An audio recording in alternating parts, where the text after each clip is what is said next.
hi hello నమస్తే welcome to our channel నేను మీ Charmi present విజయవాడకి సంబంధించి సింగ్ నగర్ అదే విధంగా కొన్ని ఏరియాస్లలో అటు వరద అయితే కనిపిస్తున్న విషయం అందరికీ తెలిసిన విషయమే అయితే దానికి సంబంధించి అందరూ కూడా దాని గురించి మాట్లాడుతూ ఉన్నారు ఇక దీనికి సంబంధించి వైఎస్ జగన్మోహన్ రెడ్డి 7 రోజులైంది 8 రోజులైంది కనీసం మీరు ఇప్పటికీ కూడా మీకైతే ఎలాంటి చీమ కుట్టినట్టు కూడా లేదు అని అటు ప్రభుత్వాన్ని తిడుతూ ఒక ట్వీట్ అయితే పెట్టారు ఆ ట్వీట్ కూడా 2-3 లైన్లు కాదు ఆల్మోస్ట్ 15 పేరాల వరకు ఉంది ఇక ఆ ట్వీట్లో మొత్తం వైఎస్ఆర్సీపీకి సంబంధించి మేముండుంటే ఇలా చేసేవాళ్ళమని టీడీపీ ప్రభుత్వం ఏమీ చేయట్లేదని ఇప్పటికీ ఆకలి నాదాలు వినిపిస్తున్నాయని ఇవన్నీ మాట్లాడుకొచ్చారు అయితే ఆ ట్వీట్కి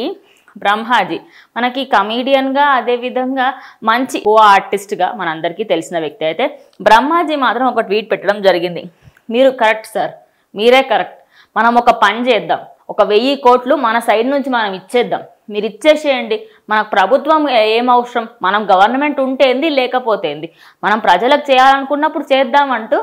ఆయన పెట్టిన ట్వీట్ ప్రజెంట్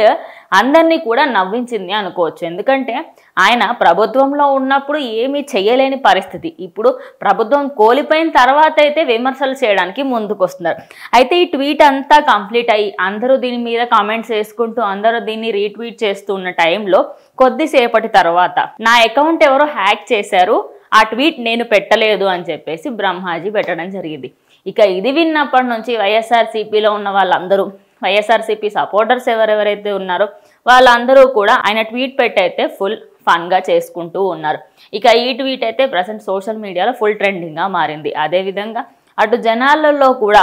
కొంచెం కామెడీ వేలో వెళ్ళినప్పటికీ కూడా ఆయన చెప్పిన దాంట్లో కరెక్టే ఉంది అంటూ చాలామంది ముందుకు వస్తున్నారు చేయలేనప్పుడు మూసుకొని కూర్చోవడం బెటర్ అనేది చాలామంది నెటిజన్స్ అభిప్రాయం మరి మీరేమనుకుంటున్నారు బ్రహ్మాజీ అన్నది కరెక్టేనా అయినా ఆయన అకౌంట్ హ్యాక్ అయింది కదా సో ప్రాబ్లం ఏం లేదులే అంటూ అందరూ కూడా చిల్ అవుతున్నారు